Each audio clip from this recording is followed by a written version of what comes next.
तर गडचिरोलीच्या सुकमात बेली ब्रिजचं काम पूर्ण झालेलं आहे। हेडमा गावात 15 मीटर लांबीच्या वेली ब्रिजचं काम आता पूर्ण झालंय। पूल नसल्याने पावसाळ्यात शेतकऱ्यांना अनेक अडचणी येत होत्या, गावकऱ्यांना अडचणी येत होत्या। मात्र आता हे काम अखेर पूर्ण झालंय। 4 दशकांपासून हा परिसर नक्षलवाद्यांच्या ताब्यात होता। हा परिसर नक्षलग्रस्त असल्याने पूल बांधता येत नव्हता। मात्र बीआरओच्या जवानांनी प्रतिकूल परिस्थितीमध्ये हा पूल बांधलेला आहे।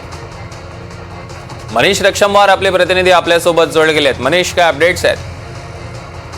की सर सौरभ, कसं आहे, राज्यातील देशातील सर्वात भयानक नक्षलवाद्यांपैकी एक नक्षली म्हणजे हिडवा आणि याचाच गावातील पूर्वाची सिलगर रस्त्यादरम्यान बेली ब्रिजचं काम बीआरओने पूर्ण केलेलं आहे।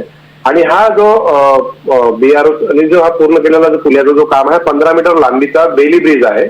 पावसाळ्यामध्ये या दिवसामध्ये इथे भरपूर प्रॉब्लेम असतात आणि ग्रामस्थांना ये जाण्या करण्याकरता अडचणी निर्माण होत होत्या। पूर्वती परिसरामध्ये गेल्या 4 दशकापासून नक्षलवाद्यांचा ताब्यात हा जंगल परिसर होता आणि एल्मागुडा ते दुलेर आणि पूर्वती असा 51 किलोमीटरचा रस्ता जो बांधण्यात येणार आहे, यासाठी सुमारे 53 कोटी रुपये खर्च केले जातील असं सुद्धा बीआरओने सांगितलेलं आहे।